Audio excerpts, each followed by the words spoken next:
Bolsonaro. He told Bolsonaro not to come to the UN General Assembly because he's not vaccinated.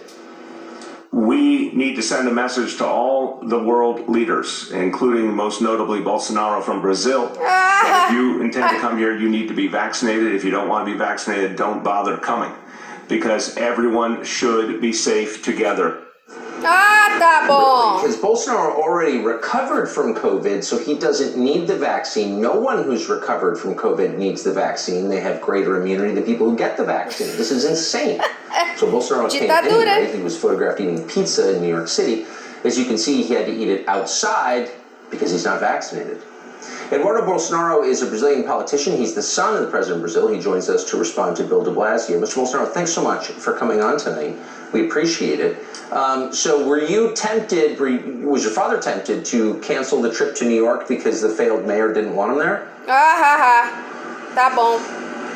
Yes, it happened in 2019, and it shows a lot how left-wing people are. They want to control everything. But I know that de Blasio is a Marxist that follows a lot what Antonio Gramsci says. And for them, everything is about politics and ideology. So he'll never be polite with us, and to be really, I don't care that much about what he thinks. I don't waste my time listening to him. Yeah, that's good. It's interesting. I love hearing the foreign perspective, because sometimes people who don't live here see things with a greater clarity because they're not as caught up in the details. The first thing you said was de Blasio is a Marxist. That's yes, obvious he to is. you. Sure, yes, because this thing that when you think that you know what is better for the other people than the other people's opinion, it shows a lot about who you are. It's very strange, Tucker, that you as founding fathers, you gave a big example for the whole world when you make your Constitution and the First Amendment, because you said there that everybody, all human beings, have the right of the life and the liberty. And freedom. And nowadays, looks like some politicians, they forgot about that.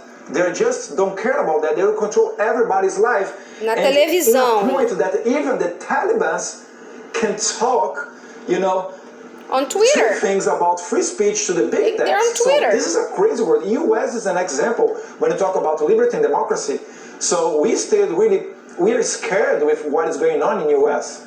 In U.S., in Brazil, all over, in Canada, everywhere. Think that when politicians in this country become totalitarian, when they strip the rights from the people they represent, that leaders around the world watch this and follow the example? They know that we are weak. Sure, yes, Tucker. Sure, yes. And I have an advice for the American people. Do not think that Venezuela is something far, far, far away from you.